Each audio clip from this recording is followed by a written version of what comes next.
Hola, ¿qué tal? Vamos a continuar con nuestra lectura de la obra de Sigmund Freud. Estamos en el capítulo 6 ya de Psicopatología de la vida cotidiana. Un breve repaso, únicamente mencionando el título de los capítulos anteriores: el olvido de nombres propios, olvido de palabras extranjeras, olvido de nombres y frases, recuerdos de infancia y recuerdos encubridores, el trastrabarse. Estos han sido, digamos, los capítulos previos hasta este momento de nuestro abordaje, de nuestro estudio. Eh, entonces, el sentido histórico de esta obra fue escrita en 1901. Con ella, Sigmund Freud quiere, digámoslo, expandir el campo de acción de sus observaciones, que ya de por sí, bueno, sus observaciones contenidas en la interpretación de los sueños, que ya de por sí es una obra que finaliza ya con implicaciones muy fuertes. Estos últimos capítulos acerca de consciente, inconsciente y realidad tiene, digamos, connotaciones sumamente interesantes, sumamente extensas en cuestión del estudio de la condición humana. Son las palabras que ahorita, digamos, me valgo para dar un poquito de contexto, un poquito de valor, digamos, a la obra de Freud, publicada en 1900. Es una obra sin duda trascendente en el estudio de lo humano en general. Podría mencionar psicología, podría mencionar el derecho, podría mencionar también la economía, que eso es algo muy interesante, algo que también yo planeo explicar a detalle en mi segundo libro, La dialéctica del castigo, la justicia, por supuesto. Pero bueno, llegamos al capítulo número 6 de Psicopatología de la vida cotidiana. Nuevamente es un capítulo un poco largo, no tan largo como el capítulo pasado. El capítulo pasado me costó grabarlo entre 8 y 9 horas. Este capítulo no tiene una extensión tan, eh, eh, tan grande como el pasado, pero, miren, estoy viendo ahorita, el capítulo 6 está dividido en incisos. El inciso A es deslices en la lectura, el inciso B son deslices en la escritura. Entonces voy a dividir este capítulo en estos dos incisos. No es entonces una extensión tan pesada como la vez pasada. Empiezo sin más. El hecho de que para las equivocaciones en la lectura y la escritura valgan los mismos puntos de vista y argumentos aplicados a las equivocaciones en el habla no es asombroso, dado el parentesco íntimo entre estas funciones. Me limitaré a comunicar aquí algunos ejemplos cuidadosamente analizados, sin tratar de abarcar el conjunto de los fenómenos. Repito, sin tratar de abarcar el conjunto de los fenómenos. Aquí, bueno, yo creo que sería un breve comentario. Me destaca mucho, al menos a mí, el texto no lo escribe de modo distinto, el autor no lo hace, digamos, notar en un principio la palabra funciones. Ajá. Hemos estado estudiando cómo el psicoanálisis se separa, digámoslo así, de una medicina que considera como las funciones propias de la anatomía. Ujú. El psicoanálisis hasta ahora se ha mostrado como una disciplina capaz de señalar al sujeto humano que se vale eh, de la anatomía, digámoslo así, se le impone a la anatomía para alterar la función. Esto puede sonar un poco complicado, nuevamente no lo es simplemente la forma en la cual nos acercamos a la obra de Freud, nos acercamos también a la historia que nos narra, que nos hereda Sigmund Freud con todo su trabajo, básicamente desde el principio, desde su, su inicio perdón, su estudio, su periodo de estudio frente al maestro Jean-Martin Charcot. Continuamos entonces. Este inciso A tiene por título Deslices en la lectura. Punto número 1. Ojeo en el café un número de una revista alemana, disculpen mi alemán, Leipziger Illus- Illustriert, Illustriert, Illustriert, Leipziger Illustriert, un semanario ilustrado, indistinto. Repito, ojeo en el café un número de un seminario ilustrado que sostengo inclinado ante mí y leo como explicación de una imagen que abarca toda la página. Lo que sigue está entre comillas, una boda en la Odisea o en español Odisea. Ajá. Odisea es la palabra, me parece que alemana, para Odisea. Al, alertado y asombrado, enderezco la hoja y corrijo una boda en el Oste. No, perdón, Otse, que quiere decir báltico esta última palabra, Otse. Entonces aquí cabe destacar, Freud sustituyó la palabra Odise, perdón, la palabra Otse, que quiere decir báltico, por la palabra Odise, que quiere decir Odisea. Y este fue un error que pudo notar Freud. Se pregunta, ¿cómo he llegado a esta disparatada equivocación de lectura? Mis pensamientos se orientan enseguida a un libro de Ruths, Ruths, que me ha ocupado mucho en los últimos tiempos porque roza de cerca los problemas psicológicos por mí tratados. Antes de continuar, me estoy notando que me he saltado dos notas a pie de página. La primera está asociada con el título de este capítulo, que repito es El desliz en la lectura y en la escritura, nota número 1.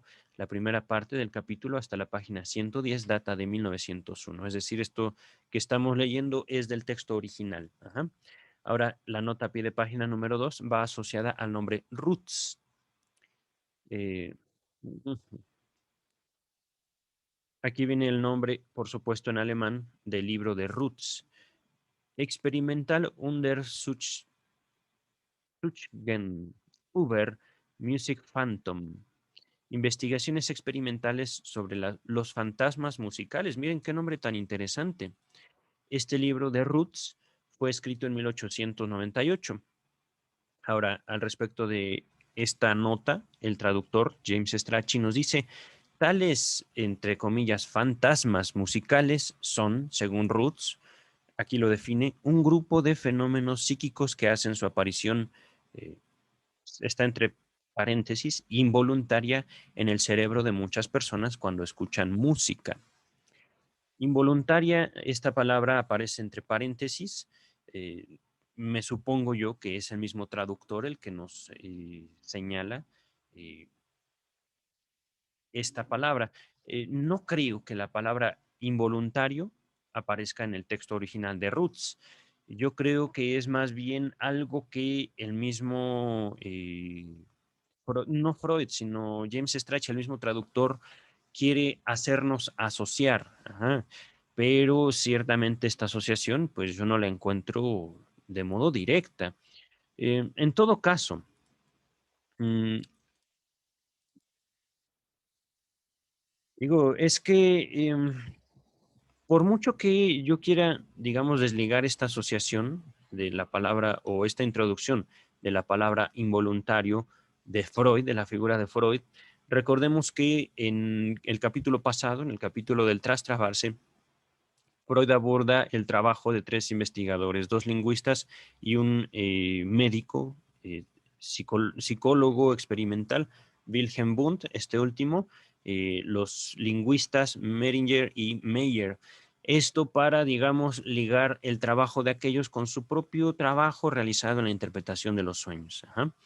En aquel trabajo de la interpretación de los sueños, en verdad es, digamos, un trabajo notable en el sentido en el que nos permite construir o, pues sí, dotar de un cuerpo teórico que nos permite entender algunos mecanismos psíquicos, alguna dinámica que hasta el momento no se ha explicado, pero ya que tengamos un poquito más avanzado el estudio de Freud, notaremos, por ejemplo, la metapsicología, ¿no? Que estamos hablando, digámoslo así, de una estructura psíquica, de una estructura de un aparato psíquico, por decirlo de una manera. Ahorita estoy empleando palabras que me son útiles.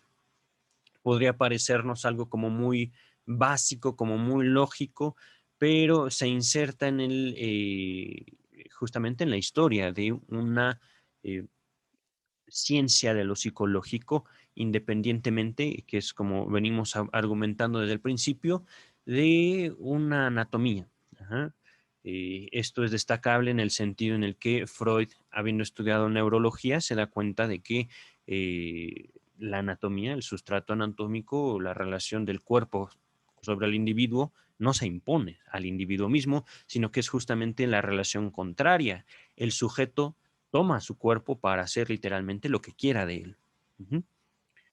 Esto, por supuesto, incluye los fenómenos histéricos, los fenómenos inconscientes, que eso es también algo destacable. El sujeto, como hemos venido también, digamos, dándonos cuenta a partir no solo del capítulo pasado, sino todo esto de psicopatología de la vida cotidiana, el sujeto puede atropellarse, no solo en el habla, no solo en la escritura, no solo en la lectura, sino también, por supuesto, ¿por qué no decirlo?, en los sueños. Y hablando de todo esto que tendrá relación, como hemos estado estudiando, con la psicopatología propiamente dicha, no de la vida cotidiana, sino más bien y de forma específica, conforme al contexto histórico, la neurosis. Ajá. Ahorita les hago una lectura el 14 de junio del 2021. Esta fecha, digamos, resulta relevante porque al día de hoy la neurosis solo existe para los psicoanalistas. La psicología, digamos, en un afán de ligarse, de obtener eh, un valor a su práctica y a su teoría, se liga directamente con la práctica psiquiátrica. Y esto, por supuesto, esto es una observación que hago desde mi propia experiencia, desde mi propia sociedad, mi propio contexto histórico. Ahorita les comento esto justo porque para la psiquiatría moderna ya no existe la neurosis. No existe no porque los fenómenos dejen de estar presentes en la población, sino porque los manuales diagnósticos ya no incluyen este cuadro en, digamos, eh, como un posible diagnóstico. Ya no está, digamos, contemplada la neurosis histérica, la neurosis obsesiva. Existe, por ejemplo, el TOC, trastorno obsesivo compulsivo, pero ya no es neurosis, es trastorno. Ajá. No recuerdo yo, ahorita no es tiempo para revisar el DSM, por ejemplo, Manual Diagnóstico y Estadístico de los Trastornos Mentales, emitido por la Asociación Psiquiátrica Americana, o APA. Ajá. Entonces, vamos a continuar. Eh, no sin antes notar esto, ¿no? Se está ligando, digamos, a través de esta simple inclusión, aparición involuntaria en el cerebro, mm, y pues realmente que yo sepa, ciertamente en el cerebro no se aparecen cosas. Digamos, una frase que está usando James Strachey, no Sigmund Freud, para hacer notar, digamos, una función del cerebro como justamente una parte, digamos, de nuestra anatomía que permite los fenómenos mentales. Esto, por supuesto, es una aproximación que se ha hecho a partir de la psiquiatría, por ejemplo, a partir de la neurología, por ejemplo, de el cerebro como el órgano, por decirlo de una manera, que sustenta los fenómenos psíquicos, cosa a la que por supuesto yo me opongo. ¿A qué me refiero con esto? Es algo que yo explico en mi libro, Sexualidad infantil y crimen, psicoanálisis del Estado, volumen 1. Podemos nosotros tener un cerebro, un sistema nervioso, un cuerpo totalmente sano, pero aislado, digámoslo así, de los estímulos del mundo que lo circunda. Eso no tiene ningún sentido y eso, por supuesto, no generará los mismos fenómenos eh, a los que de los que podemos dar cuenta en un cerebro, digámoslo. rodeado de estímulos como el de ustedes y el mío. Ajá. Es decir, no podemos dar cuenta de una mente en un cerebro aislado, en un cerebro que no tenga nada con que trabajar, ¿vale? Esto, por supuesto, es una propuesta ciertamente teórica de mi parte, pero, digamos, se inserta en todo este contexto, en todo este texto también, y en toda esta, el uso de las palabras que está haciendo en este caso particular James Strachey. Repito, fantasmas musicales son un grupo de fenómenos psíquicos que hacen su aparición en el cerebro de muchas personas cuando escuchan música. Aquí estoy omitiendo deliberadamente la palabra involuntaria, que no me consta que haya sido una palabra que usó Roots. El investigador, no sé qué habrá estudiado Roots, no sé cuál habrá sido su campo de estudio, pero eh, tendrá mucho que ver con los temas que hemos estado abordando. Habrá sido médico, habrá sido lingüista, no lo sé, habrá sido incluso algún psicólogo, pero lo dudo, bueno, mm, voy a dejarlo ahorita pendiente eso. Posiblemente este abordaje, este estudio, este texto no nos diga qué hizo Roots o qué estudió Roots. Continúo. El autor promete, Roots promete para dentro de poco una obra que llamará, entre comillas, Análisis y leyes fundamentales de los fenómenos oníricos. No es maravilla que yo, estas son palabras de Sigmund Freud, que acabo de publicar la interpretación de los sueños, aguarde con la mayor tensión este libro. En este escrito de Roots sobre los fantasmas musicales, perdón, al comienzo del índice de temas, el anuncio de la detallada demostración inductiva de que los mitos y sagas de la antigua Hélade tienen su principal raíz en fantasmas musicales y de ensoñación, en fenómenos oníricos y también en delirios. Miren, enseguida busqué el pasaje para averiguar si él también sabía sobre la reconducción al sueño común de desnudez en el caso de la escena en que Odiseo aparece ante Náusica. Un amigo me había llamado la atención sobre el bello pasaje de un nombre en alemán, Der Grund Heinrich, de Gottfried Keller, que esclarece estos episodios de la Odisea como objetivación de los sueños del navegante obligado a errar lejos de la patria. Y yo había agregado el vínculo con el sueño exhibicionista de desnudez. Todo esto se ve en la interpretación de los sueños. Aquí viene la nota 3 a pie de página, seguramente nos remitirá ya. Aquí nos dice específicamente revisar el volumen 4 de la edición estándar, páginas 256 y 257. En Roots no descubrí nada de eso. En este caso era evidente, me preocupaban unas cuestiones de prioridad.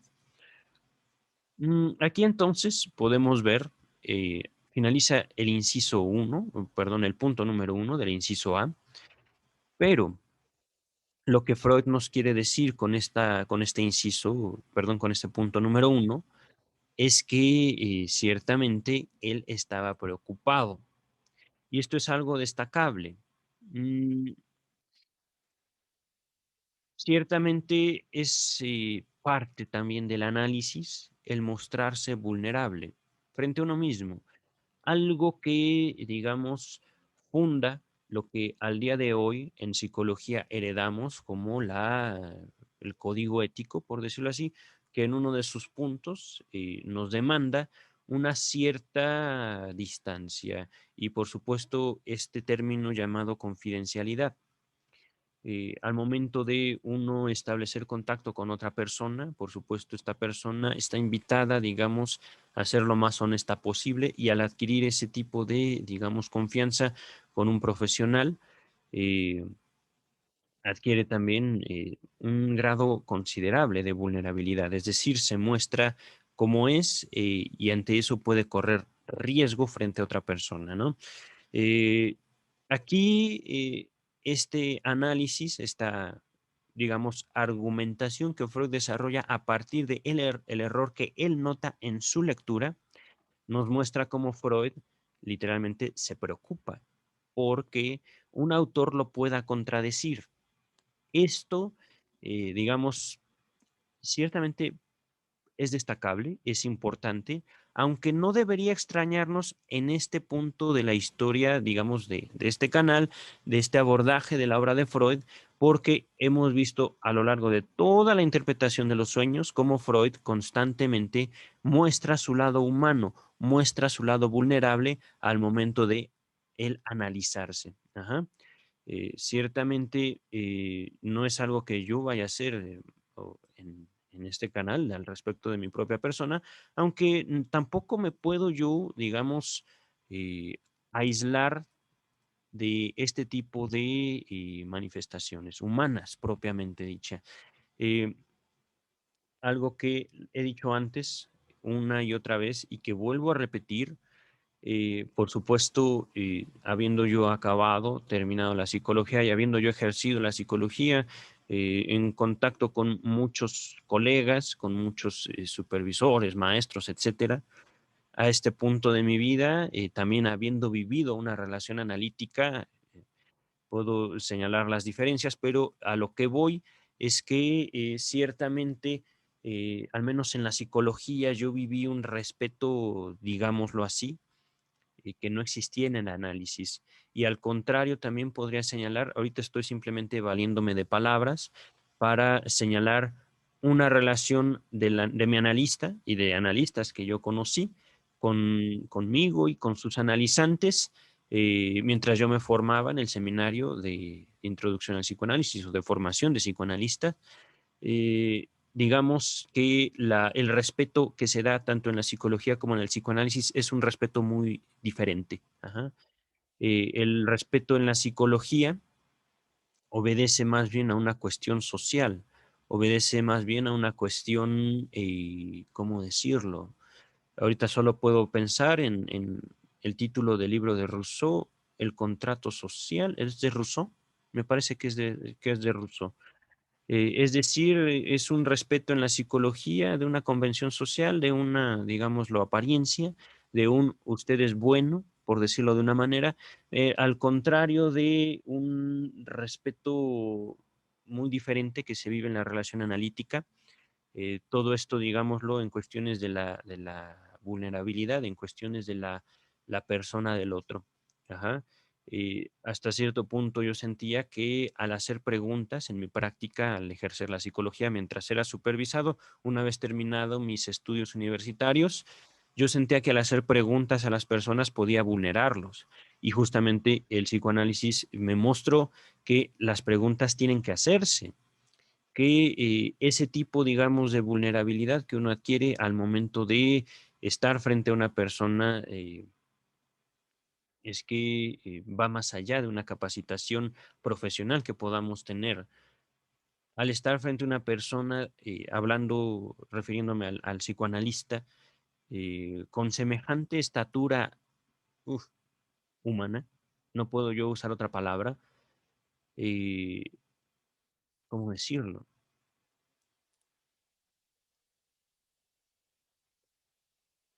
Esa vulnerabilidad que uno adquiere, digamos, en la relación analítica, se transforma en, ahorita no puedo sino valerme de las palabras que hemos estado estudiando aquí en el abordaje de la obra de Sigmund Freud, un avasallamiento, un atropello, digámoslo así. Estar frente a un psicoanalista es estar frente a un gigante, lo voy a decir con esas palabras. Por supuesto, no puedo yo señalar que mi analista o mis compañeros me hayan agredido, pero ciertamente me queda claro justo que yo los vulneré. Y eso es algo destacable, siendo un estudiante, ¿no? Siendo un estudiante, yo hice cosas que ciertamente no son lindas. Ajá. Y esto es parte, ¿no? También de mi propio análisis, el hecho de que al yo estar en una relación donde todo lo que yo decía, todo lo que yo podía decir al respecto de mí mismo, eh, se me regresaba, no en el sentido de una agresión, sino en el sentido de eh, justamente una experiencia de otro ser humano. Ajá. Esto fue algo entonces contrastable de mi experiencia entre la psicología y el psicoanálisis. En la psicología, esta convención social no me hacía encontrar una persona. En el psicoanálisis había un respeto total y profundo hacia mi persona, mas no, digámoslo, un respeto que les impidiera a los analistas con los que me formé, incluida mi propia analista, señalar esto, por ejemplo, ¿no? Bueno, con esto me estoy refiriendo a alguna frase, algún acto que yo haya realizado frente a mi analista, frente a mis compañeros. Ajá. Un acto tan sencillo como puede ser, por ejemplo, que yo haya llegado con una bolsa de dulces y no le haya dado a todos, yo. Y en otro momento, muy cercano a este primero, hayan hecho lo mismo conmigo. Ajá. Es decir, no en un sentido, digamos, de agresión, pero sí en un sentido, date cuenta. Sí en un sentido, esto eres tú. Sí en un sentido, por ejemplo, y esto fue una frase que también en su momento me hizo temblar, aunque ahorita le estoy sacando de contexto, ¿cuánto piensa pagarme?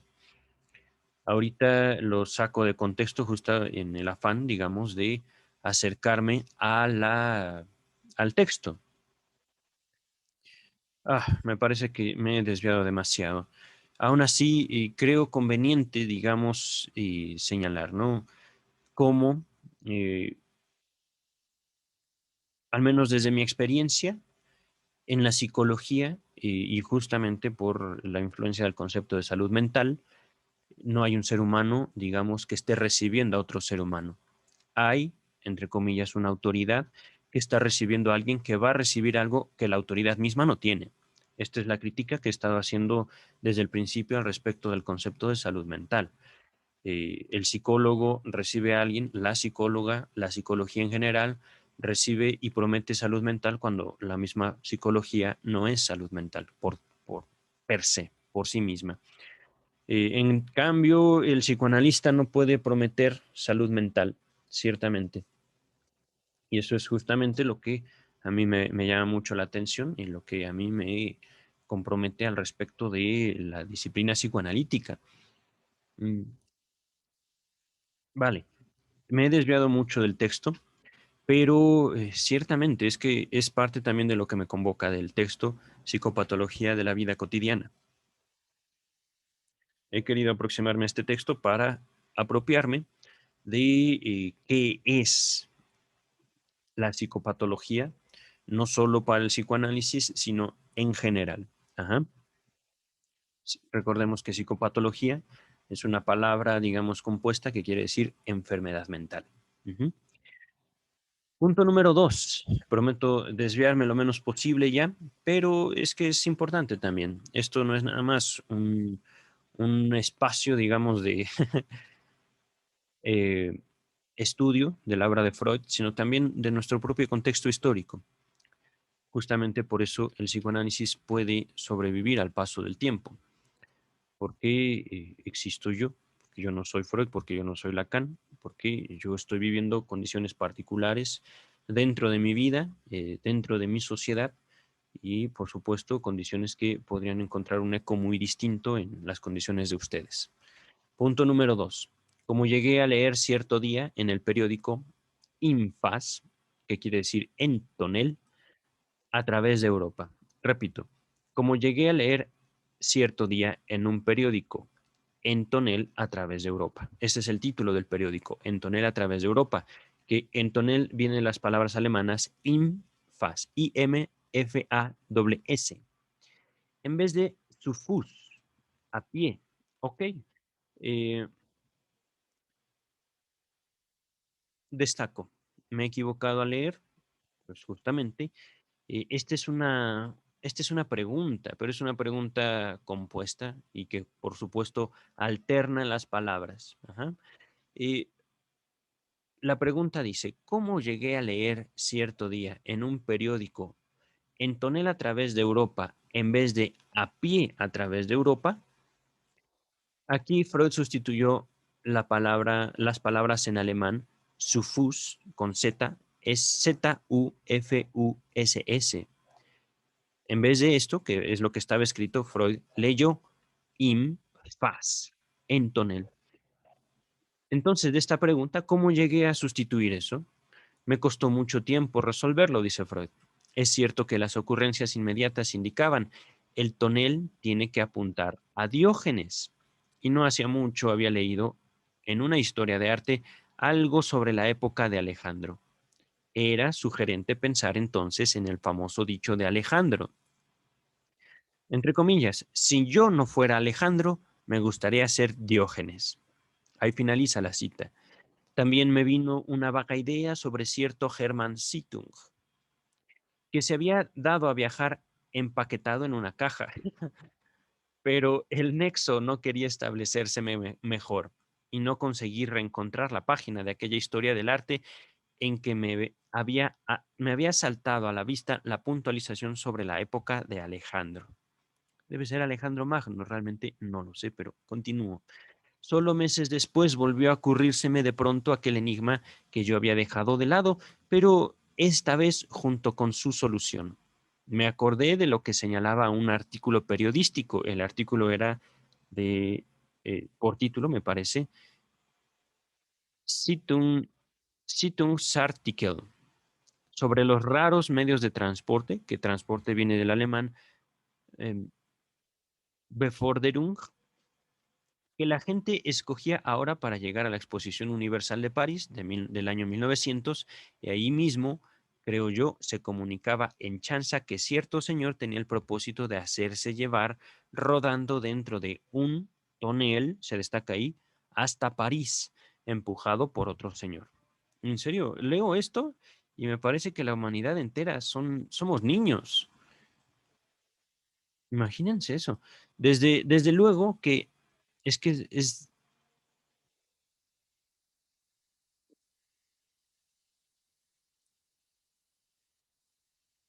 Ok, ok.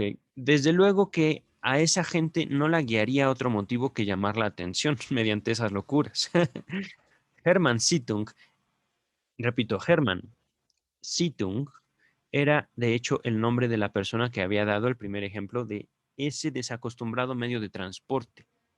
Luego se me ocurrió que cierta vez había tratado a un paciente cuya angustia patológica ante el periódico, que viene del alemán Zeitung, es decir, la palabra alemana para periódico es Zeitung.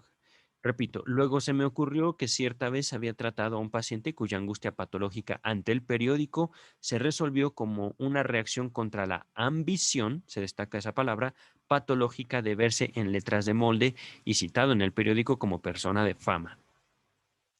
Por cierto, Alejandro de Macedonia fue uno de los hombres más ambiciosos que existieron. Se quejó de que no hallaría un Homero que cantara sus hazañas. Pero, ¿cómo pude no pensar? Aquí se destacan unas palabras. ¿Cómo pude no pensar en que otro Alejandro me era más próximo, que Alejandro es el nombre de mi hermano menor? Aquí viene la nota número 4. Según Ernest Jones, el nombre de Alexander fue elegido a sugerencia de Freud. Y su hermano era 10 años menor que él, quien lo propuso inspirado específicamente en las hazañas militares y la generosidad de Alejandro Magno. Ok, entonces Alejandro de Macedonia es Alejandro Magno. Continúa el texto principal. Allí, allí enseguida, en relación con este Alejandro, el pensamiento chocante y menesteroso de represión y su ocasionamiento actual. Mi hermano es entendido en cosas relativas a tarifas y transportes. Y en cierta época se creyó que recibiría el título de profesor por su actividad docente en un colegio comercial. Desde hacía varios años yo aguardaba igual promoción del alemán Berforderung en la universidad. sin haberla alcanzado. Esto fue un tema recurrente en el texto de la interpretación de los sueños y aquí viene asociada la nota a pie de página número 5, justamente nos remite. Dice James Strachey, Freud vuelve sobre este asunto una y otra vez en conexión con sus propios sueños, en la interpretación de los sueños. Véase, por ejemplo, el volumen 4, página 155 y siguientes. Él obtuvo el título de profesor extraordinarius, equivalente a profesor adjunto, en 1902, un año después de la publicación de este párrafo. Miren qué cosas. Antes de seguir con la lectura, les recuerdo que Freud en la interpretación de los sueños reconoce que, primeramente, el sueño es un cumplimiento de deseo y segundo, él, el doctor Sigmund Freud, creador del psicoanálisis, quien formula esa tesis de que el sueño cumple deseos, el sueño ya es un cumplimiento de deseo, se da cuenta que él niega, se niega a sí mismo, es decir, él frente a él no reconoce el deseo de una promoción. Ajá. Y eso, digamos, es una observación que él hace de sus propios sueños y del deseo que tiene de ser promovido. Y dice una y otra vez en la interpretación de los sueños, si yo no reconozco ese deseo en mí, es, digamos, esto un ejemplo de lo inconsciente. ¿No? Un ejemplo que también nos deja ver cómo en psicoanálisis no todo deseo tiene naturaleza sexual. Él quería ser promovido en su trabajo, quería un ascenso y por supuesto una mejor paga para prometerle a su familia un mejor futuro. Ahí literalmente no hay ninguna satisfacción sexual propiamente desde el punto de vista anatómico. Ajá. Pero bueno, vamos a continuar. Nuestra madre manifestó por entonces su extrañeza de que su hijo menor llegara a profesor antes que el mayor. Así estaban las cosas en la época en que yo no pude hallar la solución de aquel error de lectura. Después también a mi hermano le surgieron dificultades. Sus perspectivas de llegar a ser profesor se volvieron todavía menores que las mías, que eso es justamente algo que Freud se enfrentó, la negativa, muy posiblemente, o bueno, eso es lo que él argumentaba, por su ascendencia judía. Permítanme. Vamos a continuar. Y así se me reveló de pronto el sentido de aquel desliz en la lectura. Era como si la disminución de las posibilidades de mi hermano hubiera eliminado un obstáculo. Claro que sí. Es, digamos que aquí la señalización, digamos, de un componente egoísta, digámoslo, de el error en la lectura. Ajá. Que aquí estamos equiparando el error en la lectura con los sueños. Ujú. Tiene todo que ver, entonces, la interpretación de los sueños es, digamos, el texto que funda el psicoanálisis y esto como la posibilidad de vivirse a uno en relación con uno mismo de manera distinta. Entonces aquí justamente se inserta el, ¿cómo decirlo? El gran comentario que hice al respecto de las diferencias entre psicología y psicoanálisis, al menos en la práctica aquí en México, que les estoy hablando, eh, terminé mis estudios en el 2006. De 2006 a 2009 trabajé con varios profesores, que es por lo que les hago el comentario, ¿no? En la psicología se trabaja, digamos, desde la más superficial relación personal, mientras que en el psicoanálisis se puede literalmente preguntar, y esto es un ejemplo, ¿por qué está usted gordo? Simplemente ese tipo de preguntas no tendrían sentido en la psicología. Ajá. Y en el psicoanálisis se le puede dar un significado al peso corporal. Eso es, digamos, que un ejemplo que me permite señalar, digamos, las diferencias que yo viví en la práctica tanto de la psicología como del psicoanálisis. Ujú. Al ahorita hacer esta pregunta, que siempre, simplemente podría ofender a mucha gente, si yo no la hago a alguien en particular, lo estoy haciendo literalmente frente a la cámara de mi monitor.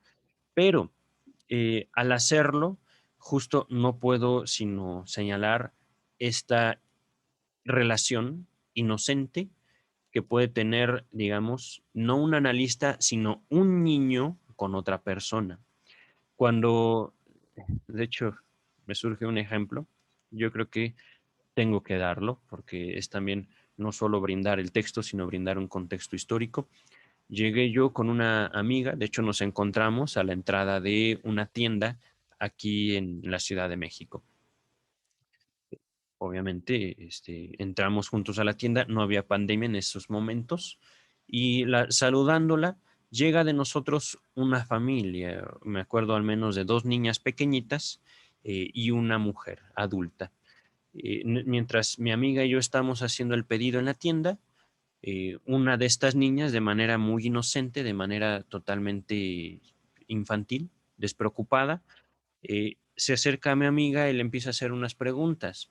Y llega un momento en el cual la niña le pregunta a mi amiga, ¿y tú por qué no tienes hijos? Mi amiga se quedó muda. Mi amiga, digámoslo, no es que ella no quiera, no, creo que no quiere tener hijos, es cierto, ciertamente, no quiere tener hijos. Pero la forma en la cual la niña le hizo la pregunta, y estamos hablando de una niña que no tenía la intención de herir a mi amiga, simplemente le pregunta, ¿por qué tú no tienes hijos? Asumiendo que mi amiga y yo, entre otras cosas, éramos pareja, ¿no? Eh, no pude evitar reírme ante esa situación, porque fue una situación totalmente,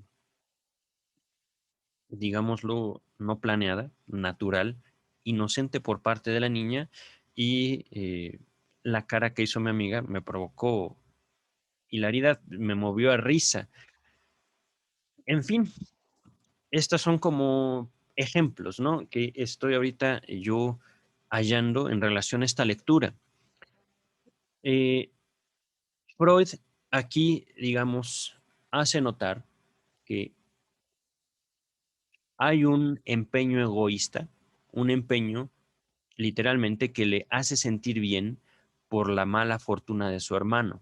En otras palabras, nuestra madre manifestó por entonces su extrañeza, podríamos aquí decir también eh, con otras palabras, qué raro que mi hijo menor sea más exitoso que el mayor. Esto ante la promesa, digamos, de que el niño menor, el hermano menor de Freud, Alejandro, iba a tener un ascenso en su trabajo antes que su hijo mayor. Ujú. Y entonces se da cuenta Freud que no es así, que realmente ese ascenso no se iba a dar. Y por supuesto, si mi hermano menor tiene menos esperanzas que yo, bueno, pues entonces no, yo no tengo ninguna esperanza de una promoción en la universidad. Voy a retomar el texto para explicarme. Eh, Ujú. A ver dónde está mi madre. Nuestra madre manifestó por entonces su extrañeza de que su hijo menor llegara a profesor antes que el mayor. Así estaban las cosas en la época en que yo no pude hallar la solución de aquel error de lectura. Pero eh, aquí entonces Freud nos está dando cuenta de una dificultad que él tiene para explicarse ese error en la lectura. Recordemos entonces, ¿el error cuál era? Sustituir a pie por entonel, por, digamos, la, eh, la semejanza fonética. Ajá.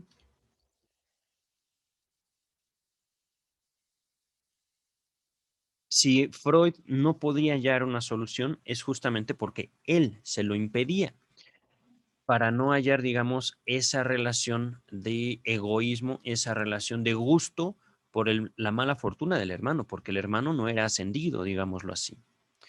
Continúa el texto. Después, también a mi hermano le surgieron dificultades. Sus perspectivas de llegar a ser profesor se volvieron todavía menores que las mías, y así se me reveló de pronto el sentido de aquel desliz en la lectura. Era como si la disminución de las posibilidades de mi hermano hubiera eliminado un obstáculo, digámoslo así, narcisista, ajá, del mismo Freud. Me había comportado como si leyera la mención de mi hermano en el periódico y entonces me dijera, lo que sigue está entre comillas, qué cosa que por tales estupideces como las que él hace por su profesión pueda figurar en el periódico, es decir, ser designado profesor. Aquí es justamente donde se deja entrever la naturaleza infantil de lo inconsciente. Ajá. Esto fue, digamos, uno de los temas principales del sueño que ahorita puedo nombrar con la frase, el sueño es totalmente egoísta, soñamos para nosotros mismos, que también destaca mucho con justamente esta aproximación de la psicología, que hace poco un colega mencionó o formuló en una frase. La función de la psicología es hacer ciudadanos. Eso es algo que mi colega decía. Y por supuesto, algo que yo puedo señalar es que eso no es cierto. La función de la psicología es el estudio, la definición de lo que es la psique. Pero mi colega, mi compañero de trabajo en aquel momento, hacía esta mención justamente para señalar la relación de la psicología con un proyecto de Estado.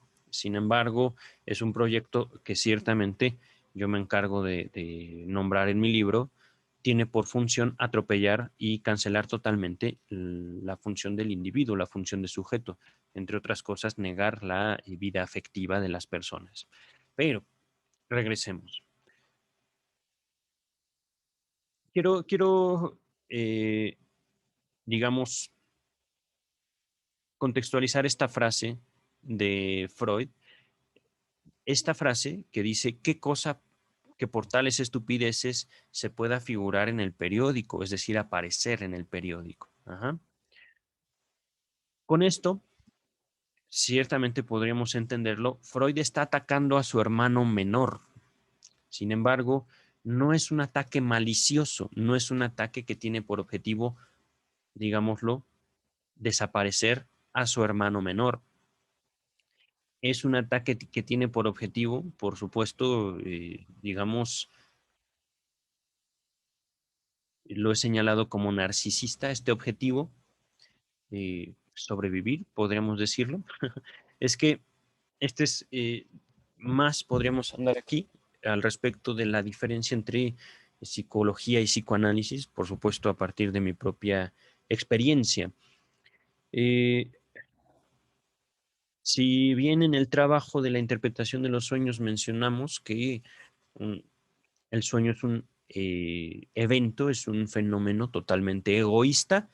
Soñamos para nosotros mismos. La frase que yo quería compartirles es, vivimos justamente para nosotros mismos. Ajá.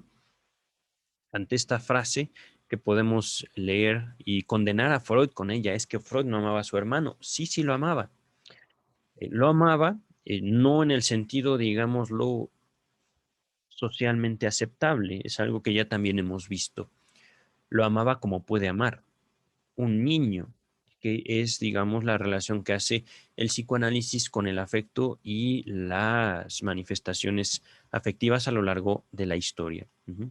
Se ha hablado aquí de ambivalencia, se ha hablado aquí de muchas cosas que cobran sentido en el momento en el cual nos acercamos a la interpretación de los sueños, por supuesto, digámoslo, marcando ese texto como fundamental en el desarrollo del psicoanálisis y también marcándolo como un punto histórico en el cual podemos dar cuenta de un proyecto de ser humano distinto al proyecto, por ejemplo, propuesto por Rousseau, propuesto por Hobbes, propuesto por muchos otros que se han apropiado de la figura infantil para hacerla, digámoslo, mm, inhumana. Ajá. El psicoanálisis se apropia de la naturaleza infantil para señalar, digamos, los contrastes de una infancia, eh, ¿cómo decirlo?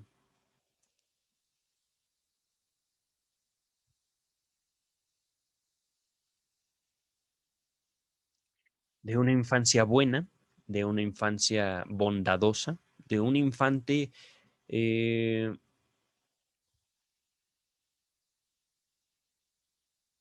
tratando de asociar lo puro con lo bueno. Les he comentado antes que al menos yo en mi clínica he atendido a niños asesinos y ciertamente niños que cargan con las consecuencias de sus actos, por mucho que los padres quieran protegerlos. Eso es, digamos que, lo destacable, ¿no? Eh, Cuando Freud aquí hace la frase, la oración, que él puede entender de su propio sueño, qué cosa que por tales estupideces, como las que hace mi hermano por su profesión, se pueda figurar en el periódico. Es decir, que por el hecho de ser nombrado profesor, ahora mi hermano, mi hermano que hace esas estupideces, aparezca en el periódico. Eh, Aquí se destaca, digamos que esto es el análisis, la forma en la cual Freud se liga con sus propios errores y a partir de esos errores él descubre, digámoslo así, pensamientos que de ordinario, pensamientos que eh, se esconden tras la convención social. Ajá. Lo que les comentaba ciertamente, no podemos decir que Freud no amaba a su hermano, pero sí podemos decir que tras el trato convencional, el trato común, se halla eso justamente. Se halla el hecho de que todos y cada uno de nosotros, incluidos ustedes y yo, vivimos para nosotros mismos. Podríamos aquí hacer, digamos, un seminario, por supuesto, que esa es mi intención en un futuro no muy lejano, al respecto de, eh, digamos, el eco de este tipo de declaraciones que hace Freud al respecto de sí mismo en nosotros, ¿no? Y recuerdo mucho esta frase que se incluyó en la interpretación de los sueños, una frase emitida por una oyente de una conferencia pronunciada por el mismo Freud. Decía esta oyente, puede ser que los sueños de los austriacos sean egoístas, pero los norteamericanos solo tenemos sueños, ¿cómo decía? Para los demás. Sueños, ahora se me fue esta palabra.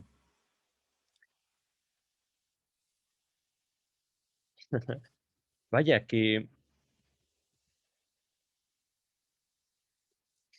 no soñábamos o que no sueñan para sí mismos. No me acuerdo esta palabra. Por algo no quiero acordarme de mi propia eso. ¿Condescendencia? No, no, no es esa palabra. Voy a continuar, ¿vale? Entonces, por mucho que queramos apartarnos de nuestra naturaleza egoísta, por mucho que queramos apartarnos y mostrarnos como seres que viven para los demás, lo cierto es que si nosotros viviéramos para los demás, terminaríamos ciertamente por morir. Terminaríamos por darles nuestra comida, por darles nuestros espacios, por darles todo realmente. Un ejemplo de esto en un sentido justamente histórico es Jesucristo, ¿no? No puedo evitar ahorita observar la relación, esto es mi carne, que por vosotros es partida, y esto es mi sangre, que por vosotros es derramada. Ajá. Más allá del acto, digamos, vicario que tiene el contexto de la religión, es ciertamente entregarse a sí mismo todo por el otro. Podríamos decir que ese es un acto de amor, un acto desinteresado. Esa es la palabra. No quiero hablar yo de mi propio desinterés.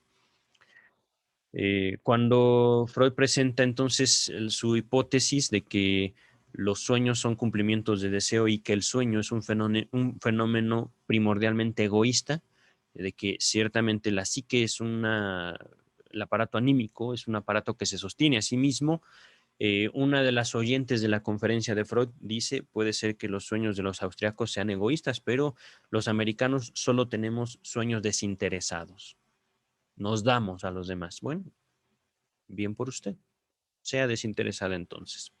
Y es algo que no le dice Freud, pero ciertamente a mí me evoca ese tipo de expresiones. Si ustedes, mis escuchas, quieren vivir por los demás, muy probablemente terminen muriendo por los demás. Eso es algo natural, ciertamente.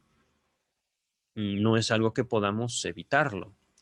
No podemos, en todo caso, y esto lo digo en el sentido como más natural, sin afán tampoco de ofender el desinterés, el altruismo de ustedes o de cualquier otra persona. No podemos esperar que la otra persona que vaya a tomar lo que nosotros ofrezcamos se limite con tomar solo una cosa. Aquí en México hay una frase que dice, te estoy dando la mano, pero tú tomas el pie. Es decir, te estoy ayudando, pero tú exageras. Ya no te estoy ayudando realmente, estás abusando de mí. Ujú. Que eso es una posibilidad al momento de ayudar, que es ahí también donde se inserta esta careta que ha tomado la psicología.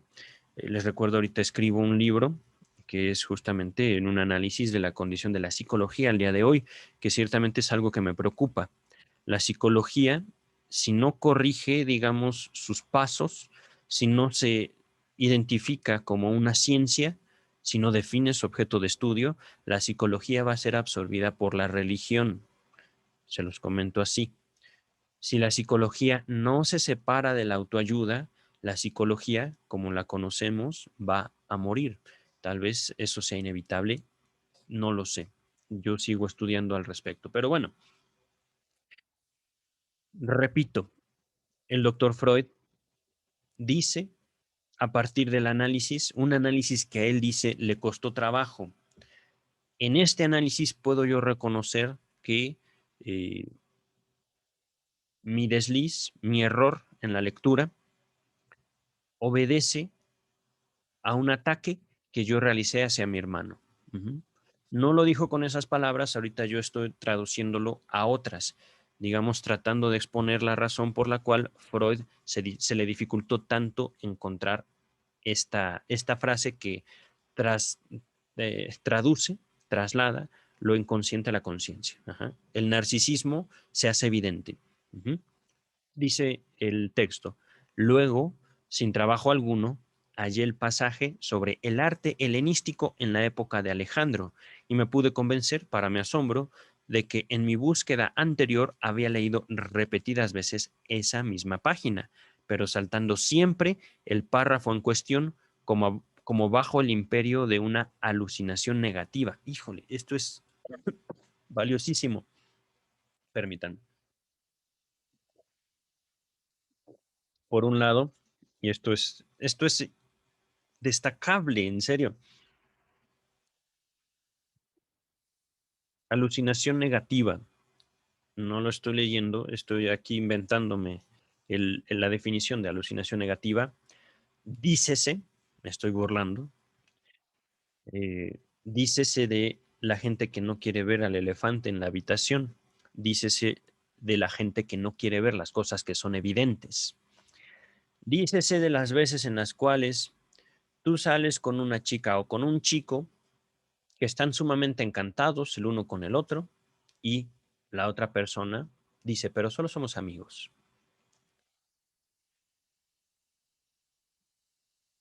Huye. En ese caso, por favor, huye de ahí, vete. Esa persona no puede ver lo que está ocurriendo y lo más probable es que no quiera verlo. Entonces, alucinación negativa, un fenómeno que el padre del psicoanálisis reconoce en sí. Estamos leyendo un texto y siempre, una y otra vez, llegando a esa misma página, saltamos un párrafo. No aparece eso. Eso es un fenómeno que da cuenta el doctor Freud en sí. Y eso es lo que yo justamente señalo en mi crítica al concepto de salud mental. No hay un solo ejemplo en toda la historia de la humanidad de una persona sana mentalmente. Ni Buda, ni Cristo. Ya no voy a otras figuras, digamos, de gran valor histórico. Simplemente vamos a continuar, ¿vale? Alucinación negativa. El párrafo, por lo demás, no tenía nada que me aportase un esclarecimiento que mereciera ser olvidado. Repito, es que esto está muy fuerte. El párrafo que Freud no podía leer, que Freud no quería leer, por lo demás, no contenía nada que me aportase un esclarecimiento, que mereciera ser olvidado. Voy a traducir estas palabras en otras con el objeto de identificar la idea fundamental.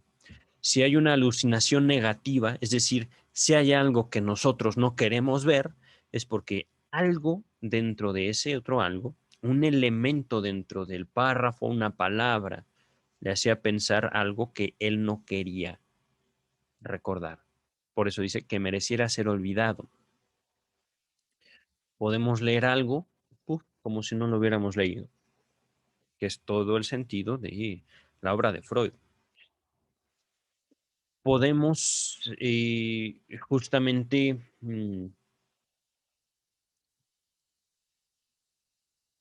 querer olvidar cosas. Y nosotros, al buscar y al identificar esto es lo que me provoca una emoción tremenda, ya sea mucha felicidad o mucha tristeza, que recordemos el sentido del trauma, de acuerdo al psicoanálisis que hemos visto hasta ahorita, el trauma no quiere decir dolor, el trauma simplemente es intensidad. El trauma no es sufrimiento, el trauma puede ser placer, pero mucho. Entonces, y esto también se vio en la interpretación de los sueños, eh, mereciera ser olvidado. Puedo yo estar leyendo un texto que una sola palabra me recuerda a una de mis amantes, que viví con mucho gusto, con mucho placer, y de repente esa palabrita, ese párrafo entero, puff, lo corto, no lo puedo leer. Alucinación negativa. Ajá. Continúa el texto. Opino que el síntoma de no encontrar en el libro solo fue creado para despistarme. Repito, opino que el síntoma de no encontrar en el libro solo fue creado para despistarme. Yo debía buscar la prosecución del enlace de los pensamientos ahí donde mi ulterior exploración tropezara con un obstáculo, o sea, en alguna idea cercana de Alejandro de Macedonia. Y de ese modo se me desviaría con más seguridad de mi hermano de igual nombre. Fue exactamente lo que ocurrió. Dirigí todos mis empeños a reencontrar el pasaje perdido en aquella historia del arte. El doble sentido de la palabra alemana, perdonen, Beförderung, que quiere decir transporte o promoción, es aquí el puente asociativo entre los dos complejos. Recordemos aquí la palabra complejo tiene la connotación o el significado de un conjunto de ideas, de emociones al respecto de un solo elemento. Ajá. El no importante, dice Freud, incitado por la noticia periodística y el más interesante pero chocante que se hace valer aquí como permutación de lo leído, como cambio, como sustituto de lo que Freud leyó. Por este ejemplo, se echa de ver que no siempre será fácil esclarecer sucesos como esta equivocación de lectura. En ocasiones, uno se ve precisado a desplazar la solución del enigma para un momento más favorable. Esto es importante. El análisis, y esto es al contraste con la psicología tiene un plan, el psicoanálisis no necesariamente se llega a dar en el momento. Uh-huh. Para llegar al análisis de un solo sueño, de un solo desliz, de un solo olvido, se tiene que dar rodeos. Pero es que ese es el punto también, el contraste entre el proyecto de la psicología, que por supuesto es, como lo decía mi compañero, hacer ciudadanos. El psicoanálisis pone en duda incluso la condición original de ser humano. Por supuesto, lo estoy manifestando ahorita con estas palabras, con la intención de no hacer del psicoanálisis una religión, no hacer de la obra de Freud un conjunto de pasos. Uno más uno más uno son tres. Eso es, digamos, el empeño de la psicología bajo una asociación, digámoslo, con el organismo estatal, pero ciertamente el organismo estatal padece mucho y va a seguir padeciendo de no tomar a su elemento más eh, básico, el ser humano, de una forma distinta. no todos somos Rousseau, no todos somos Platón, no todos somos estos grandes pensadores con grandes obras ciertamente, pero que eh, buscan despersonalizarse, que buscan eh, imponer un modelo a todos. En eso, de eso baso, en eso está construido mi libro, Psicoanálisis del Estado. Entonces, el doble sentido de la palabra Beforderung es aquí el puente asociativo. Aquí Freud, por supuesto, no nos da más allá de lo que ya nos dio, en el sentido de su propio análisis. Sin embargo, es algo ciertamente que yo invito a todos ustedes. No se expongan, no, no usen las redes sociales como un lugar de, digo, de terapia. Lo pongo así desde la psicología, ¿no? La gente en las redes sociales suele ser descarnada en el sentido de no les importa lo más mínimo al prójimo, no les importa, no hay ser humano del otro lado. ¿Sí? Y eso incluso yo lo he vivido desde los dos lados, ciertamente. No hay por qué ocultar también mi propia eh, posibilidad de agredir y de reducir al otro a lo mínimo. A ver, ¿dónde está?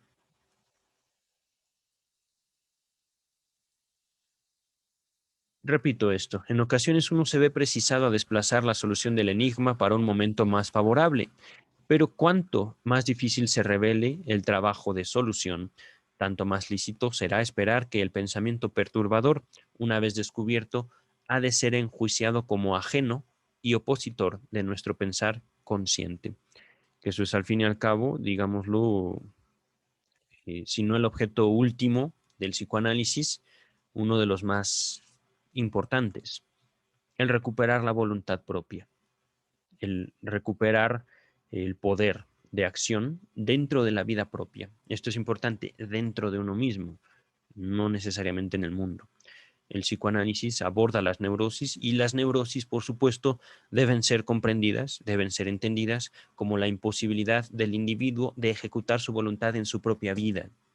Eso es, digamos, la traducción de este tipo de elaboraciones de Freud. Ejemplo número 3 o punto número 3. Un día recibo una carta de las cercanías de Viena que me comunica una historia, perdón, una noticia conmovedora. Llamo en el acto a mi mujer y le participo que la pobre Wilhelm M. está gravísima y ha sido desahuciada por los médicos. Qué pena. Pero algo tiene que haber sonado a falso en las palabras con que yo visto mi congoja, pues mi mujer desconfía, pide ver la carta y manifiesta su convicción de que eso no puede ser, pues nadie menciona a una señora por el nombre del marido y además afirma que la remitente conoce muy bien el nombre de pila de esta señora. Mira, sostengo con empecinamiento mi aseveración y le invoco las tarjetas de presentación, tan usuales en que una mujer se designa a sí misma con el nombre de pila del marido. A fin, tengo que volver a tomar la carta y de hecho leemos en ella el pobre W.M. Y algo más que yo había omitido por completo, el pobre doctor W.M. Por tanto, mi trasver, es decir, mi error al ver, importa un intento, por así decir, espasmódico, de trasladar del marido a la esposa esa triste nueva o esa triste noticia. El título interpolado entre el calificativo y el nombre se presta mal al reclamo de que se mencione a la mujer. Por eso mismo fue eliminado al leer. Ahora bien, el motivo de esta falsificación no fue que la mujer me resultara menos simpática que el marido, sino que el destino de este pobre hombre había despertado mi inquietud por otra persona, próxima a mí, que compartía con este caso una de las condiciones por mí conocidas de la enfermedad. Nuevamente, Freud está acercándose, pero al final no termina por contarnos nuevamente la prudencia de Freud al exponer su propia vida, ciertamente, dentro de sus trabajos. Permítame un segundo. Me parece que he omitido la nota número 6. Eh, en este momento estoy en la página 110. ¿Dónde está? ¿Dónde está? ¿Dónde está? Mm, si la omití. Ah, ok. Llega un momento en el punto número 2, en el pasado, en el cual se mencionó la palabra dos complejos, que les hice una observación hablando o tratando de acercarnos al uso de esta palabra complejos. Ajá. Aquí viene la nota número 6. En 1901 y 1904, entre comillas, círculos de pensamientos. La palabra, entre comillas, complejo, que sustituye a esta frase en la edición de 1907, marca el comienzo de la influencia de Jung en Freud para un uso similar de palabras puentes en la construcción de los sueños, los chistes y los síntomas neuróticos. Véase la interpretación de los sueños, volumen 5, página 346-47. También la nota 265. Todo esto en la interpretación de los sueños, pero ciertamente esto no es del todo, ¿cómo decirlo? Eh, no por nada olvidé esta nota. Ustedes me han visto una y otra vez enojarme con James Strachey al decir esta nota no me lleva a ningún lado. Esta nota sí, al contrario. Mm, Para variar, James Strachey nos hace notar que nuevamente Freud era un ser humano, que Freud solía querer a su gente, Freud quería a Jung. Aquí les recomiendo ver esta película, Un método peligroso.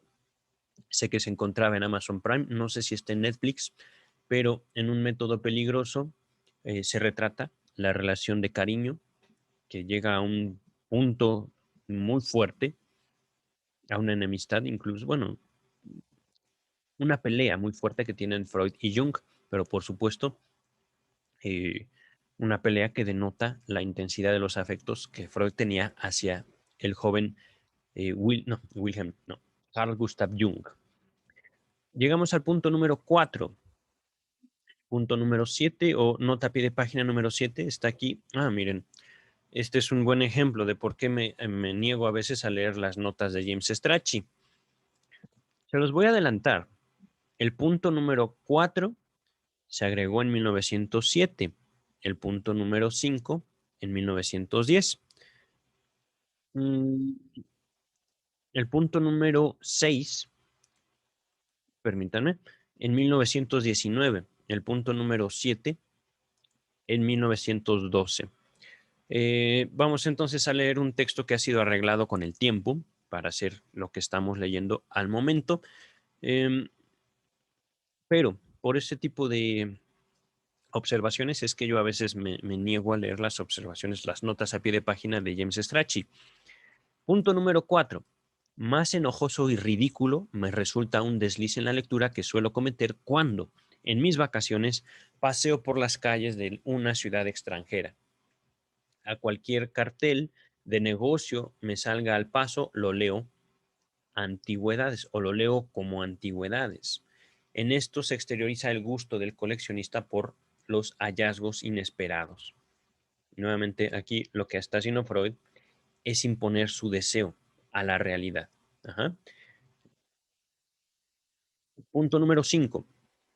Recordemos, antes de continuar, recordemos que a Freud le gustaba coleccionar antigüedades. Era un gran coleccionista, de hecho. Punto número 5. Bleuler refiere en su importante libro Afectividad, Sugestibilidad, Paranoia, que fue publicado en 1906. La que sigue es una cita de Bleuler, está entre comillas. Cierta vez, leyendo, tuve el sentimiento intelectual de ver mi nombre 2 líneas más abajo. Para mi asombro, solo hallé la expresión Blutkörperchen, que quiere decir corpúsculos de la sangre. Entre muchos millares de deslices en la lectura por mí analizados, ahí acaba con Blutkörperchen o corpúsculos de la sangre, ahí termina la cita de Bleuler. Dice Freud, entre muchos, es todavía Bleuler. Sí, continúa Bleuler. Entre muchos millares de deslices, perdón, entre muchos millares de deslices en la lectura por mí analizados, tanto del campo visual periférico como del central, este es el caso más grosero. Toda vez que he creído ver mi nombre, la palabra que dio ocasión a ello era mucho más semejante a aquel, y en la mayoría de los casos, todas y cada una de sus lecturas tuvieron que estar presentes en las cercanías para que pudiera yo cometer semejante error. En este caso, empero, el delirio de sentirse aludido y la ilusión se explican con harta facilidad. Lo que yo leía era el final de una observación acerca de cierto tipo de estilo defectuoso en trabajos científicos, del cual no me sentía exento. Miren, esto se vio también en el capítulo pasado, en el capítulo sobre el trastrabarse, la, bueno, sentirse aludido, autoinculpas, au- autoinculpación. Estoy ahorita creando una palabra, inventándome una palabra, híjole, se me ha olvidado. Es que también es una palabra a la que no estoy acostumbrado, al menos no en el sentido literario, no es una palabra que yo lea mucho, pero que quiere decir culparse uno mismo, que es justamente como otra forma de traer la persona propia al tema. Puede ser que no estén hablando del estilo defectuoso de Bleuler, pero Bleuler se sintió aludido y dijo, esto lo hago yo me equivoco al escribir, aquí hablan de mí, no hablan de ti, estaban mencionando la palabra corpúsculos de sangre, Blutkörperchen, no Bleuler, ¿vale? Continuamos. El punto número 10, perdón, el punto número 6. Es que aquí viene el 10 asociado como en la nota pie de página número 10, que como les había compartido, este punto se agregó en 1919, 18 años después de la primera edición. Dice Hans Sachs, dos puntos. Viene una cita de Hans Sachs. Él pasa con su Steplenheit, que quiere decir tiesura, sobre aquello que choca a la gente. Repito en español, él pasa con su tiesura sobre aquello que choca a la gente. No sé qué quiere decir tiesura. Tiesura. Voy a revisar la Real Academia Española. A mí me evoca simplemente la palabra tieso, la palabra duro, áspero. Tiesura. La Real Academia nos dice que tiesura quiere decir dureza o rigidez. Una segunda definición es gravedad excesiva o con afectación. Entonces, es una dureza. Él pasa con excesiva dureza sobre aquello que choca a la gente. Repito la palabra stifling, no, Stiflenheit. Sin embargo, esta palabra me pareció llamativa, dice Sachs, perdón. Esta palabra me pareció llamativa y mirando mejor descubrí que decía Stiflenheit, fineza de estilo, es decir, justo en lo contrario. El pasaje pertenecía a un autor a quien yo admiraba y se encontraba incluido en una manifestación extremadamente elogiosa sobre un historiador que me resulta antipático porque deja ver demasiado el tipo, entre comillas, profesoral alemán. Ahí finaliza la cita de estoy haciendo una sola palabra de Hans Sachs. Estoy leyendo Hatch. Punto número 7. Sobre un desliz. Bueno, este punto fue agregado en 1912, nos dice Strachey.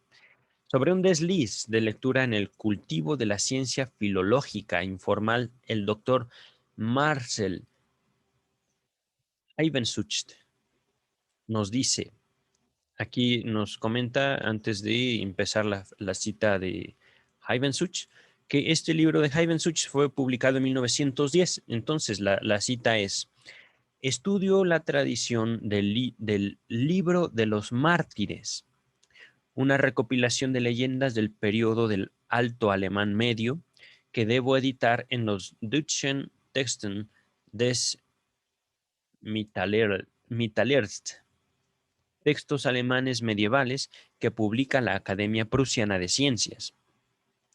Muy poco es lo que se sabe sobre esta obra, inédita hasta hoy. Había sido un único ensayo sobre el tema de Joseph Haupt, quien no basó su trabajo en un manuscrito antiguo, sino en una copia de la fuente principal, el manuscrito C, entre paréntesis, Klosternuburg. La copia es de una época más moderna, del siglo XIX, y se conserva en la Hauptbibliothek o Biblioteca Imperial. Al final de la copia se encuentra la siguiente suscripción. Oh, ahora viene una cita en latín. Otra vez nos enfrentamos a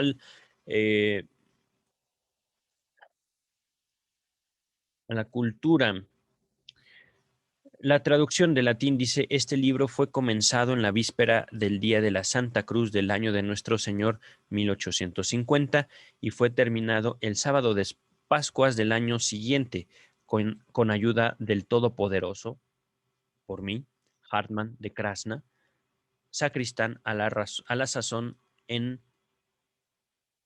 Klosterneuburg. ¿Ok?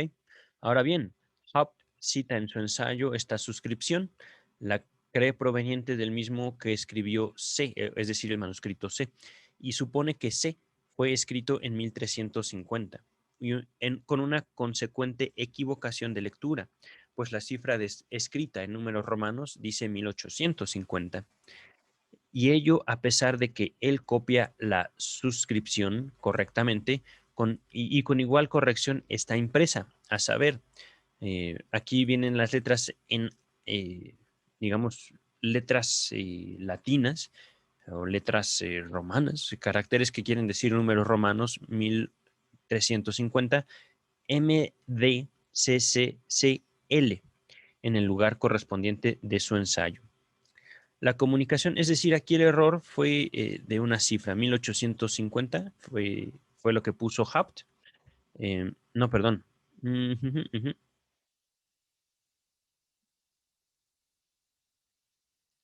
1850 se equivocó y puso 1350. La comunicación de Haupt constituyó para mí una fuente de perplejidades. En primer lugar, como joven principiante en la ciencia académica, estaba por entero bajo la autoridad de Haupt, y por mucho tiempo leí como el 1350 en vez de 1850, en la suscripción que tenía impresa ante mí con total claridad y corrección. Empero, en el manuscrito C, utilizado por mí, no había rastro alguno de la suscripción, y además se averiguó que en el siglo XIV no había vivido en Klosterburg ningún monje de nombre Hartmann.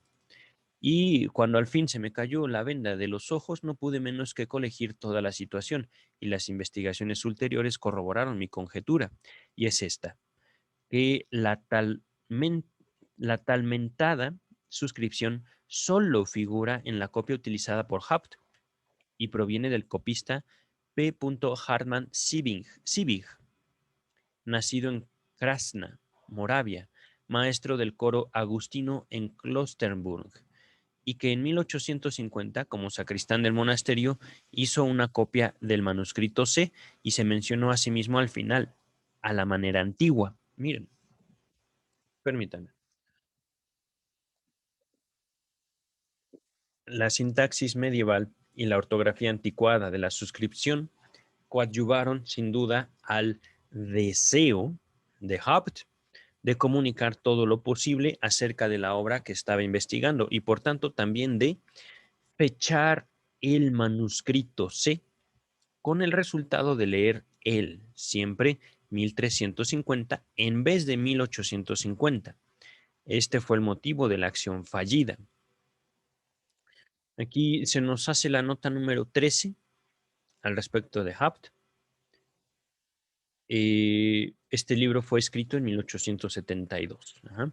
Y también viene un asterisco asociado, permítanme, ujú, ujú, a la cita en latín.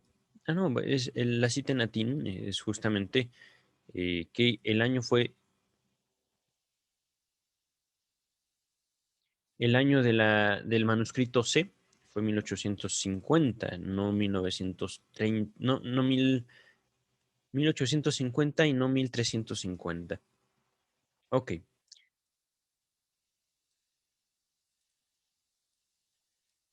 El punto número 8, viene aquí la nota número 14 que nos dice, agregado en 1910, en Witzigen und satirischen Einfallen, ocurrencias satíricas y chistosas de Lichtenberg, se encuentra una nota que sin duda proviene de una observación y contiene casi íntegra la teoría del desliz en la lectura.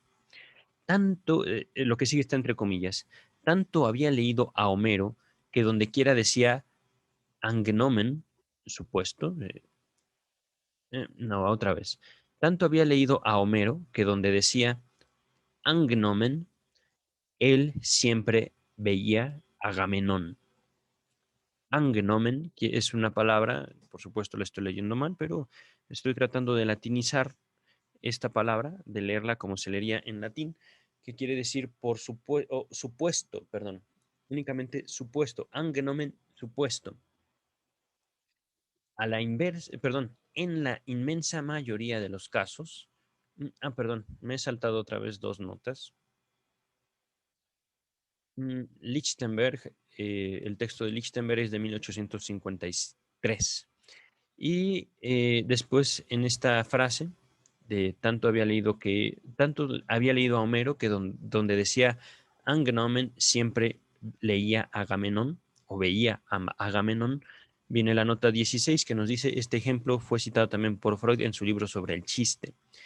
En 1905, esto es en el volumen 8 y en sus conferencias de introducción en el volumen 15. Ahora, continúa el texto principal. En la inmensa mayoría de los casos, mm, voy a saltarme la nota 17. En la inmensa mayoría de los casos, en efecto, es la predisposición del lector lo que altera el texto, y en su lectura le introduce algo para lo cual tenía el previo acomodamiento y en lo cual estaba ocupado. El texto solo necesita solicitar al desliz, ofreciendo en la imagen de palabra alguna semejanza que el lector pueda alterar según lo que tiene en su mente. Sin duda que una lectura a la ligera, en particular si se padece de un defecto visual no corregido, facilita la posibilidad de semejante ilusión, pero en modo alguno es su condición necesaria. Entonces, me salté la nota 17 en su momento para no cortar el texto. La nota 17 nos dice, este párrafo y los ejemplos 10, 9 y 10 fueron agregados en 1917. Permítanme un segundo. Ujú, ujú, ujú. Ya estamos a un par de páginas de acabar. Nos quedamos entonces en el punto 9. Dice, creo que la época de la guerra, que produjo en todos nosotros ciertas preocupaciones fijas y persistentes, perdón, favoreció más el desliz en la lectura que las otras operaciones fallidas. Pude hacer muchas observaciones de este tipo, de las que por desdicha he conservado solo unas pocas. Un día tomo un diario del mediodía o de la tarde y hallo impreso con grandes caracteres del alemán Der Fried von Gors, que quiere decir la paz de Goricia, la paz de Goricia, pero no, solo decía Die Find Borgos, que quiere decir el enemigo ante Goricia. Quien tiene dos hijos combatientes en ese campo de batalla, bien puede equivocarse así en la lectura. Recordemos, los hijos de Freud participaron en la Segunda Guerra Mundial. Ah, que por cierto, no es la segunda, me he equivocado. La segunda es la más cercana en tiempo con nosotros. Los hijos de Freud participaron en la Primera Guerra Mundial. que son los niños que están a mis espaldas. No se los presenté. Es que ya había tenido yo este fondo de pantalla. Es el papá de Sigmund Freud con los dos hijos de Sigmund Freud. Jean Martin, que justamente fue nombrado por Charcot, hablando de la humanidad de Freud. Freud quería mucho a Charcot y Oliver, el hijo de Freud. Estos dos niños llegaron a la guerra mundial y por supuesto no llegaron como niños, llegaron ya como adultos. Freud manifiesta en la interpretación de los sueños su preocupación por sus niños, que ciertamente pues, los veía como padre, no dejaban de ser sus niños, ¿no? Entonces, quien tiene dos hijos combatientes en ese campo de batalla, bien puede equivocarse así en la lectura. En otras palabras, no quiero que me recuerden que mis hijos están en la guerra. Imagínense algo así. Continúa el texto. Otro hallaba mencionada en cierto contexto una alte, esto está entre comillas, deben ser palabras alemanas, alte Brock, Brotkarte, que quiere decir vieja cartilla de racionamiento del pan, que prestando mejor atención debe trocar, que quiere decir, quiere sustituir, quiere eh, mm, destacar, debe trocar por un alte brocate. Aquí solo se agrega una T en el primero. Brocarte. Y aquí es brocat. Brocate. Ajá, que quiere decir antiguo brocado o antigua inscripción. No es ocioso consignar que en un hogar donde suele ser bien recibido como huésped, tiene él la costumbre de congraciarse con la dueña de casa cediéndole tales cartillas. Un ingeniero cuyo equipo no resistió mucho tiempo la humedad en el túnel que estaba construyendo lee, asombrado, un anuncio donde se elogian ciertos artículos de, entre comillas, una palabra en alemán, la voy a latinizar, Stundleler, Stund, Stundleler, Stundleder, que quiere decir cuero de descarte, pero los comerciantes rara vez son tan silenciosos. Aquí con cuero de descarte, es decir, cuero que se descarta, cuero que ya no es, que no va a estar ahí. Continúa el texto, pero los comerciantes rara vez son tan sinceros. Los objetos cuya compra se recomendaba eran de Sihundler, Sihundleler, Sihundleder, sí, que quiere decir cuero de foca. Vamos a continuar. El oficio o la situación presente del lector comandan también el resultado de su desliz en la lectura, claro que está. Un filólogo que, a causa de sus últimos trabajos excelentes, ha entrado en polémica con sus colegas, lee la palabra en alemán Spachstra, Spachstrategie, estrategia lingüística, en lugar de Spachstrategie, Spachstrategie, estrategia de ajedrecística. Perdón, estrategia ajedrecística. Continúa. Un hombre que sale a pasear por una ciudad extranjera justamente hacia la hora en que su actividad intestinal está regulada en virtud de un tratamiento, lee sobre un gran letrero colocado en el primer piso de una tienda de altos, eh, entre comillas, es decir, el sujeto lee Closethaus, que quiere decir baños. Sin embargo, su satisfacción se mezcla con la extrañeza por la ubicación del benéfico instituto. He aquí que un instante después la satisfacción se evapora, pues la inscripción dice, en verdad, Corsteus, que quiere decir corsetería. Es decir, el hombre lee lo que quiere encontrar. Aquí nuevamente podemos ver la tesis de la interpretación de los sueños. El sueño es un cumplimiento de deseo. Podemos cambiarla. La lectura es un cumplimiento de deseos o los errores en la lectura es un cumplimiento de deseos. Que por supuesto yo no estoy exento de eso. Yo tengo deseo, que eso es justamente el propósito del análisis, descubrir en uno un deseo. Ah, Tantas cosas, en verdad. Se me imponen a leer. Punto número 10. En un segundo grupo de casos es mucho mayor el papel que el desliz de la lectura desempeña, repito, en un segundo grupo de casos es mucho mayor el papel que en el desliz de lectura desempeña el texto. Contiene algo que pone en movimiento la defensa del lector, alguna comunicación o insinuación penosa para él, y entonces dicho texto experimenta, por el desliz que en su lectura se comete, una rectificación en el sentido del rechazo o del cumplimiento de deseo. Ah, me vino algo, pero bueno, esto no lo puedo decir en, en video. En tal caso, desde luego, es irrefutable el supuesto de que el texto, antes que fuese así rectificado, se recibió y se apreció con toda corrección, y ello aunque la conciencia no se enterase de esa primera lectura, o de esta primera lectura. El ejemplo 3 de las páginas anteriores es de esa índole.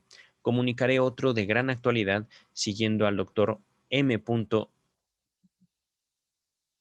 Eichtington, destacado en ese tiempo en el Hospital Militar de Iglo. Antes de continuar, aquí al respecto de Eichington está la nota 19. Eh, Eichington publicó este ejemplo en 1915.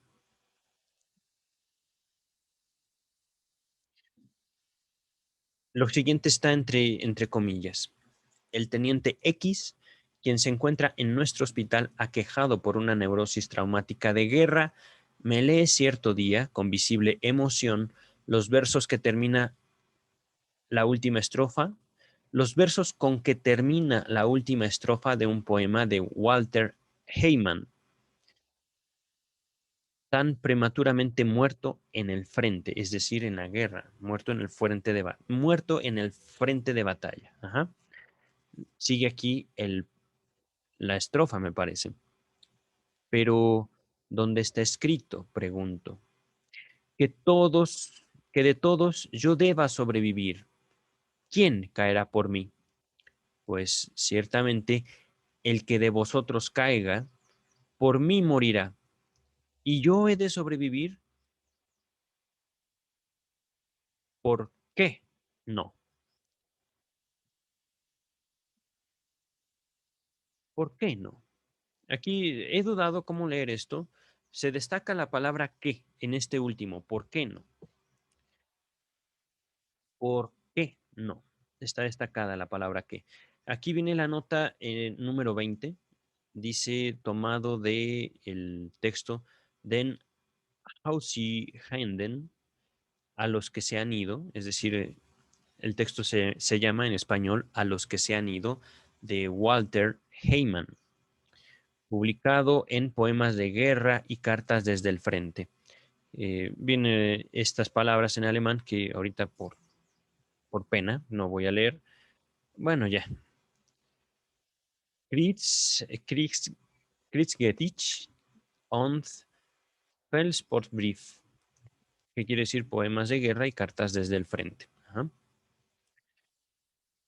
Alertado por mi gesto de extrañeza, torna a leer y algo turbado, esta vez lo hace correctamente.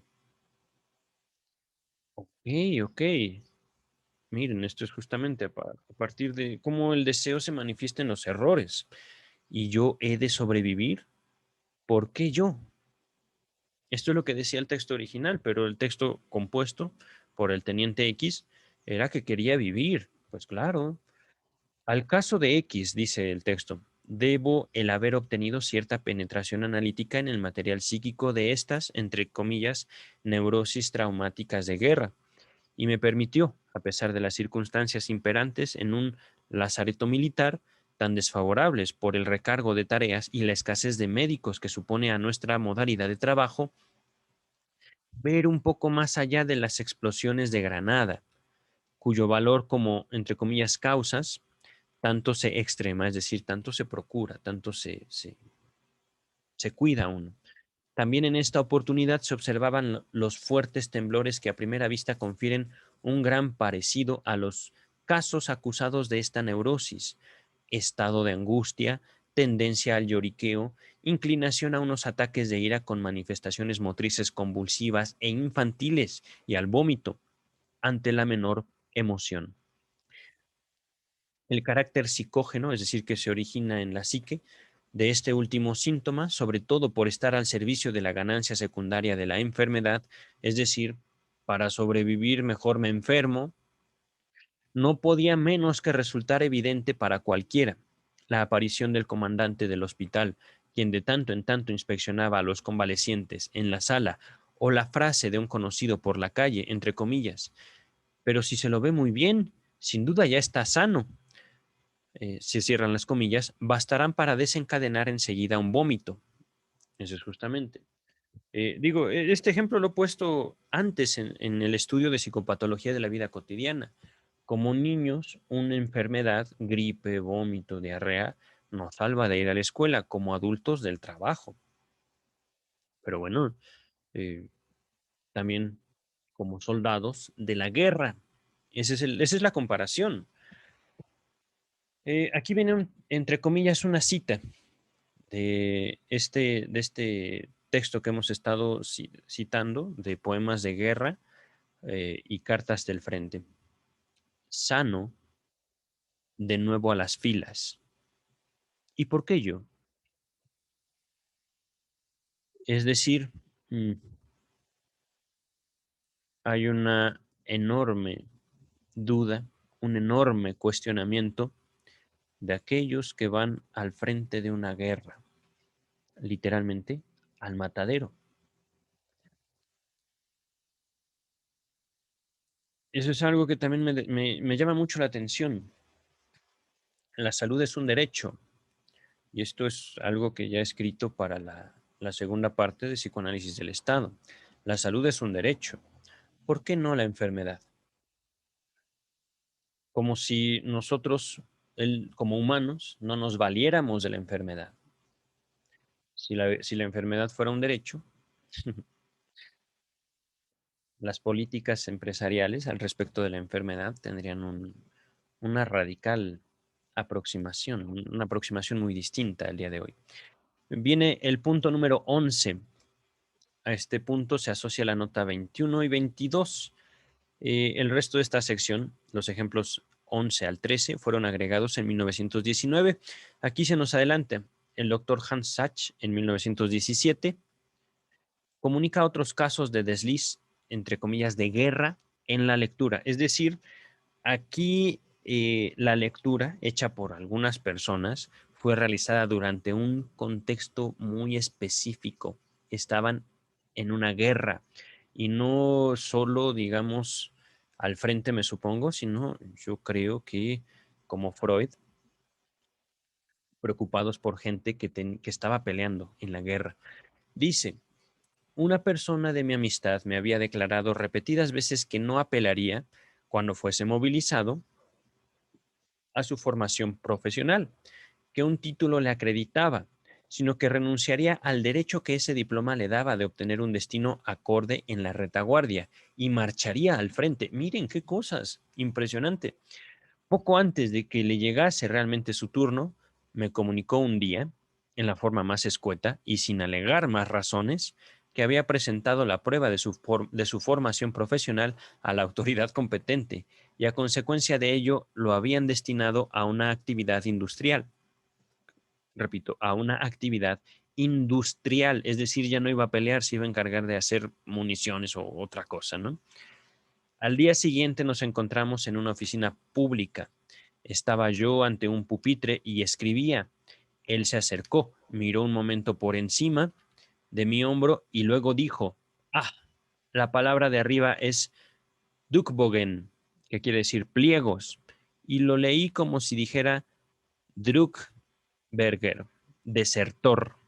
Pues sí, es que ciertamente este sujeto, al principio muy valiente, me asombró su valentía, ¿no? Dije, wow, este sujeto quiere ir al matadero, qué ganas tiene de morir. Y no, al final presentó su título, su papelito y dijo, no, pues mira, a mí mándame a otro lado que no sea al frente.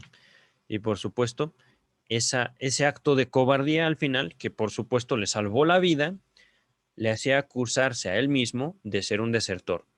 Druckberger. Punto número 12. Esto empieza ya con comillas, entonces, mira, Sachs.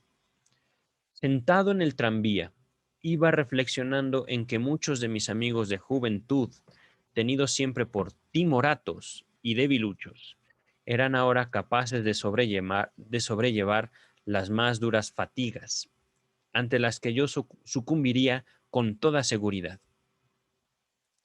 Sumido en estos ingratos pensamientos, leí al paso del vehículo, sin fijar la atención, las grandes letras negras de un cartel comercial, que quiere decir, entre comillas, Constitución de hierro, es decir, como mucha fortaleza. Ajá. Pasando un instante se me ocurrió que estas palabras no eran propias de un cartel de negocio. Me di vuelta con rapidez y alcancé a atrapar la inscripción con la mirada. En realidad decía, construcción de hierro. Aquí nos remite al mismo texto de Sachs, Hans Sachs. Eh, Punto número 13. En los diarios de la tarde se incluyó un despacho de la agencia Reuters, que luego resultó incorrecto, según el cual Hughes había sido electo presidente de los Estados Unidos. A continuación se publicaba una breve biografía, perdón, yo quería leer bibliografía, de, se a continuación se publicaba una breve biografía del supuesto nuevo presidente y en ella me topé con la noticia de que Hughes se había graduado en la Universidad de Bonn, B-O-N, se destaca Bonn. Me pareció raro que no hubieran mencionado ya esa circunstancia los análisis periodísticos que sobre ese tema se habían sucedido en las semanas previas a la elección, pero un ulterior examen me mostró que solo se hablaba de la Universidad Brown, B-R-O-W-N, en Providence, estado de Rhode Island, Estados Unidos. Este caso grosero, en que para producir el desliz hizo falta forzar bastante las cosas, no solo se desvió a mi descuidada lectura del periódico, sino, sobre todo, a que por razones personales, además de las políticas, me pareció deseable que el nuevo presidente simpatizara con las potencias centrales como base de futuras buenas relaciones. Aquí acaba el inciso A o el apartado A del capítulo número 6. Finalizamos entonces este capítulo, o este video, perdón, llevamos la mitad del capítulo. Estamos en este momento en la página 116 del volumen sexto de la obra de Sigmund Freud. Ciertamente no puedo evitar reírme de mí, no puedo evitar notar mis propios errores y, por supuesto, observaciones de muchos hechos que rodean no solo mi práctica, sino mi vida personal, que eso es algo que también puedo destacar entre el psicoanálisis y la psicología. Un último comentario. Aquí en México, en la Ciudad de México, año 2021, he tenido contacto con muchos colegas en psicología que completan la psicología con su religión. No lo puedo decir de otra manera. Psicólogos y psicólogas cristianos. Que de alguna forma, y por eso también hago mi observación, que si no corregimos, digamos, el rumbo de la psicología va a desaparecer tras la religión en su empeño por ayudar a la gente. La psicología es planteada como una disciplina científica y como tal, la obligación de la psicología es registrar, no ayudar. Pero esta, por supuesto, es mi postura al respecto de la psicología.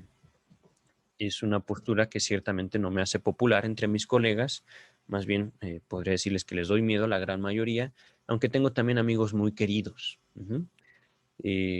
Tanto en la psicología y ya no tanto en la religión, porque también a ellos les doy miedo, pero al final La separación que hace mucha gente, tanto en la psicología, que pueden, algunos colegas los he escuchado decir, yo dejo a Cristo adentro de mi consultorio o lo dejo afuera, que quiere decir empato la religión con la psicología o la separo completamente, me enemisto de una o de otra ideología. El psicoanalista es psicoanalista incluso cuando duerme.